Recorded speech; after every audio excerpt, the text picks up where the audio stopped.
nebejoju, Julija, kad tu pastebėjai ir daugiau klaidų melžimo aikštelėse.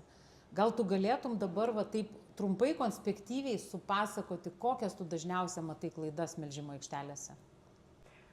Tai melžimo rutinoje, kaip ir mes kalbėjome, nėra tiek daug žingsnių, bet jeigu kiekviename žingsnėje padaryti klaidą, tai bus tiesiog krūva klaidų.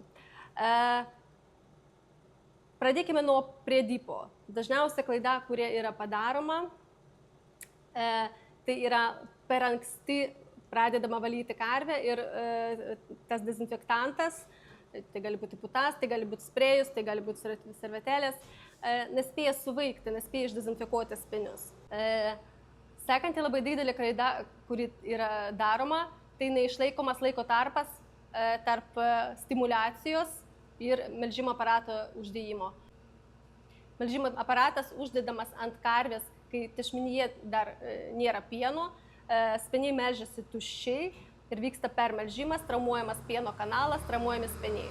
Dar viena labai didelė klaida yra nepritaikomas postdypas po melžimo, karvė išleidžiama į tvartą arba į lauką su pradarytais pieno kanalais po melžimo ir tokiu būdu jinai pagauna labai daug patogenų ir mikroorganizmų į tešmenį ir tuomet aukšti somatai turim daug mastitų ir neišsaugotos pieno spenius.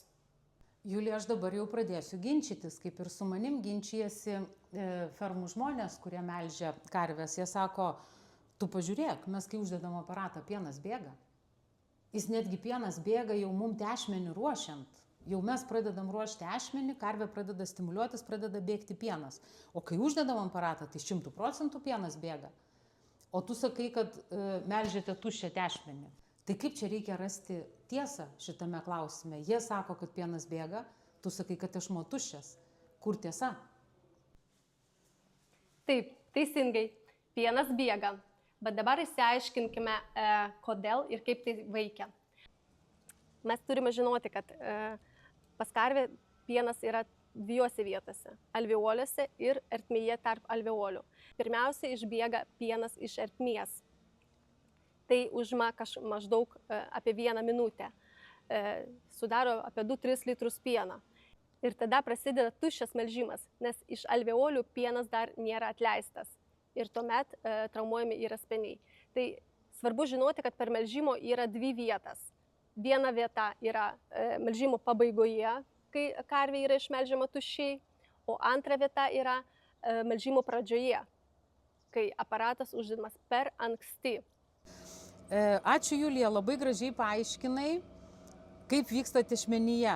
Tai va turėkime omenyje, kad jeigu uždedam aparatą ir matome bėgančią pieno srovę, tai nepatingėkime pastovėti ilgiau ir pastebėti, kiek laiko ta srovė taip tvarkingai ir gražiai bėgs. Ar neateis tas momentas, kada jinai sumažėja.